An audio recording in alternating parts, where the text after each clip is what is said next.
Сучасні умови та надання якісних медичних послуг. Цьогоріч в межах програми президента України «Велике будівництво» у Близнюківській лікарні реконструюють головний корпус та харчоблок. Загалом відновлювальні роботи у центральній райлікарні розпочали ще у листопаді 2019 року. Завдяки програмі президента у 2020 році відремонтували стаціонарне відділення.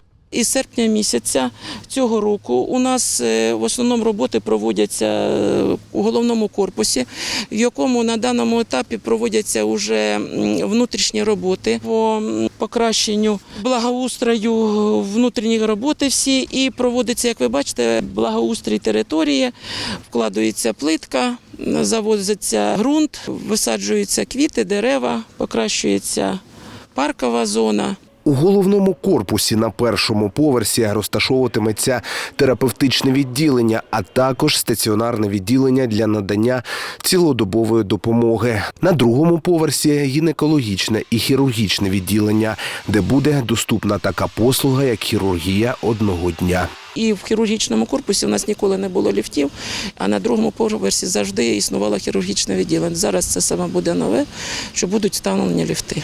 І буде підйом тяжких хворих, там у нас палата інтенсивної терапії розташована, буде підйом хворих відбуватись ліфтом. Це дійсно буде, знаєте, полегшення роботи медичного персоналу. У лікарні 70 ліжок стаціонарного перебування. Загалом у відділенні лікується більше 3000 хворих протягом року. Окрім ремонтних робіт, у центральній райлікарні закупили нове обладнання. Так, за кошти Близнюківської громади встановили комп'ютерний томограф.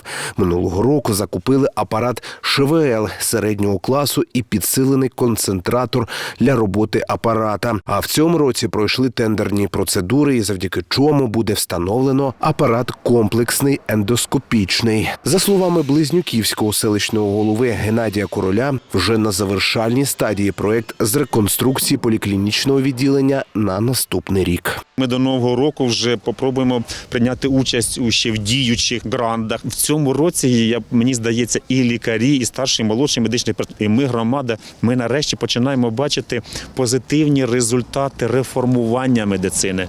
Коли лікар зацікавлений в пацієнті, пацієнт зацікавлений в лікарю кваліфікованому, і всі вони мають бути в комфортних умовах. Ігор Безкровний та Євген Клочко. Харьковские известия. Главные новости Харькова. Харьковские известия. Комментируйте, ставьте лайки, дизлайки, подписывайтесь на канал. Смотрите и обсуждайте актуальные новости Харькова.